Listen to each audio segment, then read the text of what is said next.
Hurrengo ariketa, ipurmasaileko muskuluak, gluteoak. Heldu nonbait zuzen mantendu ahal izateko, sorbaldezurrak bere tokian, eta gero eta hurbilago, gero eta jarrera zuzenagoa mantendu dezakegu. Oin punta gora, saiatu aldaka egonkor egotea, ostikada eman atzera. Oin punta goraka dagoenez, mugimendua horrainora matea utziko gaitu. Ostikada azkar eman eta bueltatu poliki. Azkar eta poliki bueltatu. Berriz ere, erdiko zonalde guztiak aktibatu, zuzen kokatu eta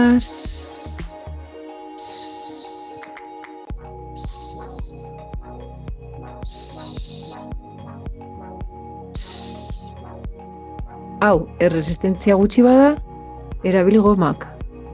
Kokatu, orkatien altueran,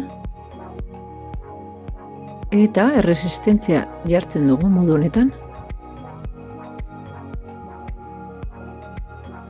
Lehen bezala, ostikada atzera eman, oin punta goraka dagoela. Zuzen kokatu eta